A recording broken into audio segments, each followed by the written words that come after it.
So ayun 'no, isang mapagpalang umaga po sa ating lahat at lalong-lalo na po sa ating mga lab takers, ang padayon po para sa inyo. So ngayong araw na 'to is magkakaroon po tayo ng letter review session for Prop Ed. So ano pang hinihintay natin 'no? So for number 21 question, during the Spanish period, what was where the medium media abstraction is schools? Is it letter A, the vernacular? Is it letter B, English? Is it letter C, Spanish? Is it letter D, Spanish and the vernacular? So meron na lamang po tayong 5 segundo para masagot ang katanungan. So ayun 'no, ang sagot po natin dito 'no is letter D. So bakit po? So during the Spanish period in the Philippines, Spanish was the main language is used in formal school established by the Spanish government and religious group. However, in many local or community-based school and religion teaching, catechism, native or vernacular language were still used so that Filipino could be better understand the lesson. So, para naman sa number 22 question, with direct instruction in mind which does not belong to the group. So, is it letter A, problem solving? Is it letter B, lecture recitation? Is it letter C, inductive reasoning? Is it letter D, discovery? So, ayan na, meron tayong 5 segundo. So, ang tamang sagot po is letter A. So, the item lecture recitation does not belong to the group because where the other method lists them problem solving, inductive reasoning, and discovery of the strategies associated with indirect student-centered. So, instruction lecture recitation is a direct teacher-centered method making it consistent with the rest of the group. So for number 23 question, no, I combine the several subject areas in order to focus on a single concept for interdisciplinary teaching strategy method that I use.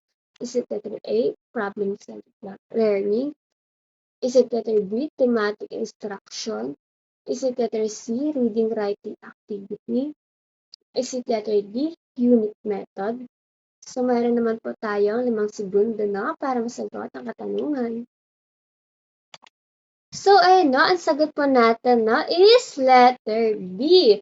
So, why B? So, the method of use in the unit method because combining several subject area into one main concept reflect an interdisciplinary approach where different lesson skills and topic are integrated around a single unifying theme, which is the defining characteristic of this method.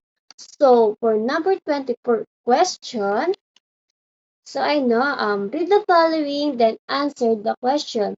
Teacher, in what ways other than the periodic table might we predict the undiscovered element? Bobby, we could go to the moon and see if there are some elements there we don't have. So, Betty, we could dig down into the center of the earth and see if we find any of missing elements. Ricky, we could study the debris from the meteorites and we can't find any. So the teacher, those are all good answer. But what if those exodus to the moon to the center of the earth up to find meteorites were too costly and time consuming? How might we use the elements we already have here on earth to find some new ones? So the question is, the teacher question is the about exchange or example of question. Is it letter A, the fact?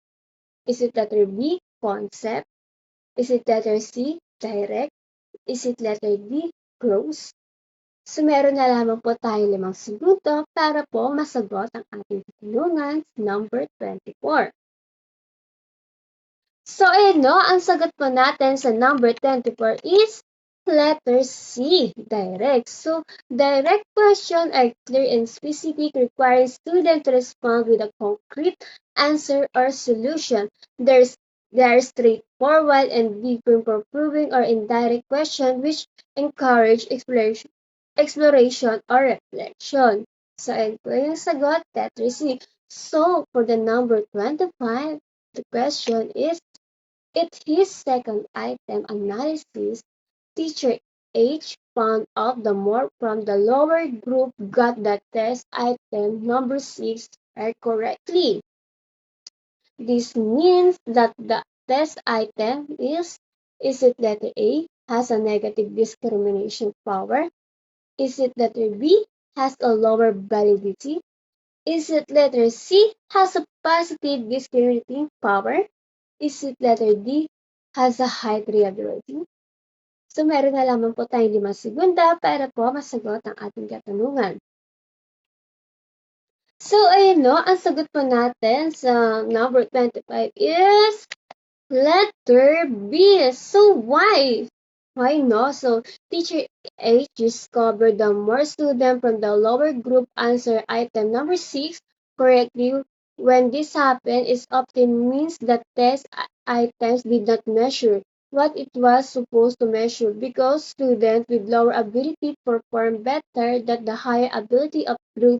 The test item is not correctly accurately reflecting student true understanding, which is a sign of lower validity. So validity refers to whether the test is truly measured the intended learning outcome, and in this case, the further of answer suggests that the items may be confusing or misleading or not aligned with the lesson, causing instability of group. So, for the number 25, no, ang sagot po natin is letter B has a lower validity. So for number 26, no question, for maximum interaction, a teacher ought to avoid question. So is it letter A, informational? Is it B, rhetorical? Is it letter C, leading? Is it letter D, divergent? So meron na lamang po tayong 5 segundo para masagot ang ating katanungan.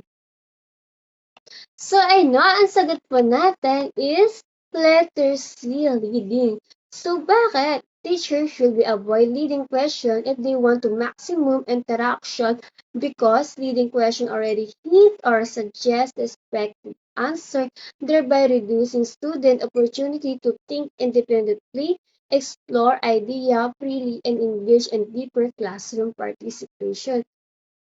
So ayan po, ang sagot po natin sa number 26 is letter C.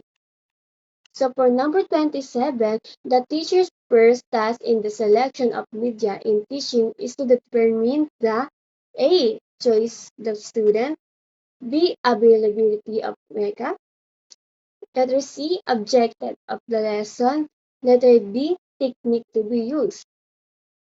So ayun no, meron na lamang po tayo 5 segundo para masagot ang ating katanungan.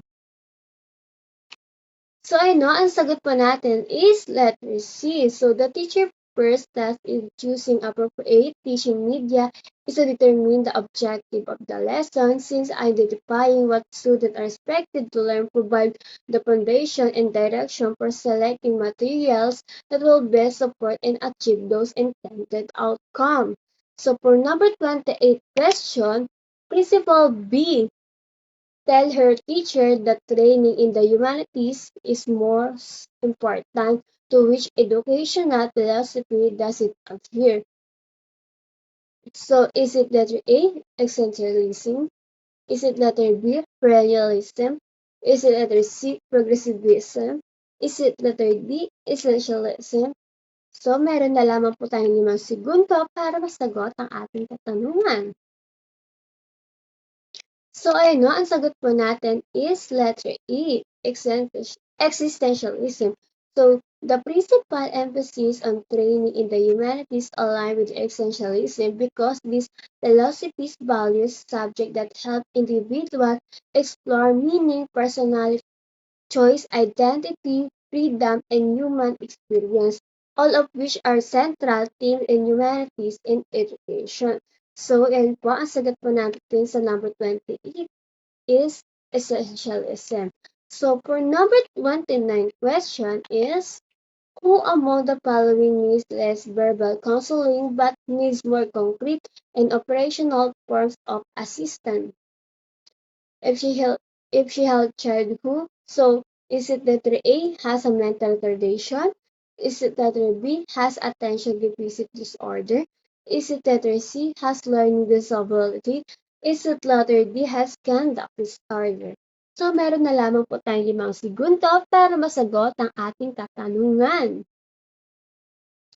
So, ang sagot po natin sa number 29 question is letter B. So, the child who has attention deficit disorder or ADD, a child with ADD typically struggle with sustained attention and often benefits from more practical, concrete assistance such as physical guidance, structured tasks, or operational activities. Long verbal counseling is usually less effective because child with ADD may find it hard to focus or extend the explanation.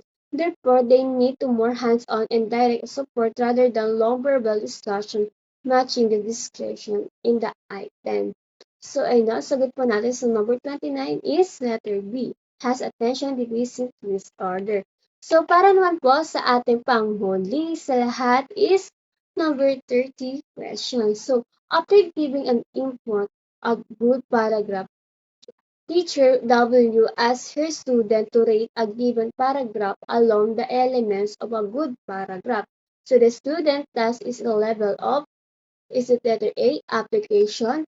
Is it letter B, analysis? Is it letter C, evaluation? Is it letter D, synthesis? So meron na lamang po tayong 5 segundo para po masagot ang ating katanungan. So, ang sagot po natin is letter B, analysis. So, bakit? So, the student are asked to rate a paragraph along the elements of a good paragraph after the teacher explained the characteristic of well-written paragraph. This task is required the student to identify, part, examine the structure, and break down the paragraph based on the criteria. This action falls under the analysis because the students are analyzing how the paragraph is constructed and looking at unity, coherence, sentence, and supporting details. Although evaluation involves judgment, this task is more aligned with breaking down component which matches the analysis level based on how it is described in your picture. So basically, ang sagot po natin sa number 30 is letter B, analysis.